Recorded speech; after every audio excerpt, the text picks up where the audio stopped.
बंगाल में करारी हार के बाद सीएम ममता बनर्जी का गुस्सा सातवें आसमान पर है। ममता बनर्जी बीजेपी की जीत को चुनावी लूट बता रही है। ममता बनर्जी आज शाम को 4 बजे एक प्रेस कॉन्फ्रेंस करेंगी। ममता के साथ अभिषेक बनर्जी भी होंगे। ममता ने 100 सीटों की चोरी का आरोप लगाया है। यह भी कहा कि भवानीपुर काउंटिंग सेंटर के बाहर उन्हें लात मारी गई। ममता बनर्जी ने आरोप लगाया कि काउंटिंग सेंटर में उनके एजेंट को जाने नहीं दिया गया। उनकी शिकायत के बावजूद कोई कार्रवाई नहीं हुई। मेरे को लात मारा, सीसीटीवी फुटेज ऑफ कर दिया। हमारा एक एजेंट को घुसने नहीं दिया। हमको भी, हम 5 मिनट के लिए घुसा था। मैंने रिक्वेस्ट किया था कि हमारा एजेंट को घुसने दीजिए। DO assured me they will be allowed. After that he is not available. Nobody is available. But I complained everywhere. BJP এরা হচ্ছে দানবিক পার্টি। 100টা সিট লুট করেছে। 100টা more than 100 seats they looted and cheated. And this election commission is a BJP commission. Loot. We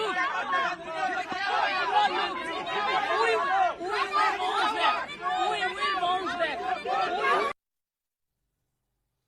Manish Bhattacharya हमारे सहयोगी इस वक्त हमारे साथ सीधे जुड़ चुके हैं कोलकाता से। मनीष, नतीजों के बाद की एक नई सुबह, लेकिन आरोप वही पुराने जो कल ममता बनर्जी ने लगाए थे।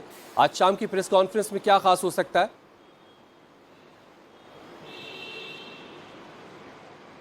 देखिए, बंगाल में ये नई उम्मीदों का सवेरा है और ये माना जा रहा है कि आरोप प्रत्यारोप का दौर कल शाम से शुरू हो गया था। ममता बनर्जी ने जिस तरीके से कहा कि 100 सीटों की लूट की गई है, उनके साथ अंदर मारा गया है, पीटा गया है और कहीं ना कहीं धांधली का एक बड़ा आरोप लगाया है, तो उसी मद्देनज़र ममता बनर्जी आज शाम को प्रेस कॉन्फ्रेंस करने वाली हैं। ममता बनर्जी और अभिषेक बनर्जी दोनों मौजूद होंगे।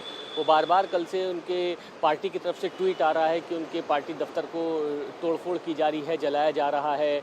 कई जगह तमाम नेताओं ने आरोप लगाए हैं कि धांधली बहुत बड़े स्तर पर की गई है, खासतौर पर भवानीपुर का नाम लेते हुए आ रही है। लेकिन अभी फ़िलहाल वो सब बातें अब निराधार ही साबित होने वाली हैं, क्योंकि शाम को प्रेस कॉन्फ्रेंस तो जरूर होने वाली है, लेकिन बीजेपी ने यहाँ अपनी रणनीति भी अब और बदल दी है। अब पश्चिम बंगाल का मुख्यमंत्री कौन होने वाला है, इसको लेकर सारी चर्चाएं शुरू हो चुकी हैं।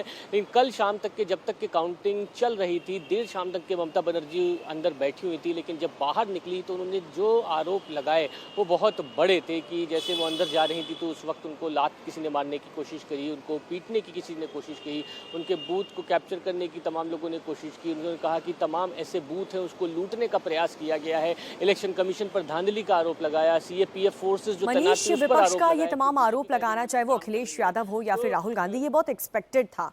लेकिन केरल में तो राहुल गांधी बधाई देते हुए नजर आए, लेकिन जो जनता ट्रेन में भर भर के अलग अलग राज्य से अपने दफ्तर से छुट्टी लेकर के जो लोग वोट डालने बंगाल पहुंचे थे, वो तो इसे लोकतंत्र की जीत बता रहे हैं। बेशक ममता बनर्जी इसे लूट और अखिलेश यादव का ट्वीट भी हमने देखा, वो घोर कहते हुए नजर आए। ये एक्सपेक्टेड था।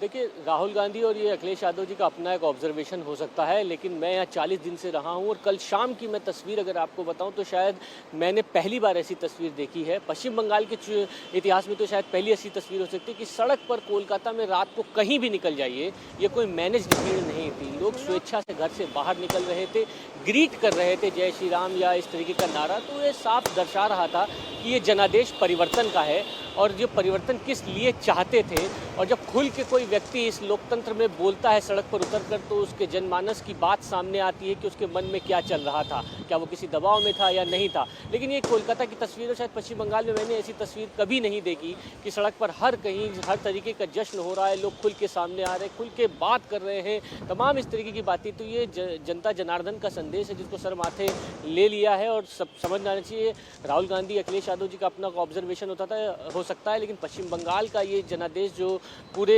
इतिहास में शायद ये नोट हो गया होगा। और मैंने जो तस्वीर देखी है, शायद कभी भी इस तरीके की पश्चिम बंगाल की तस्वीर मैंने कभी नहीं देखी।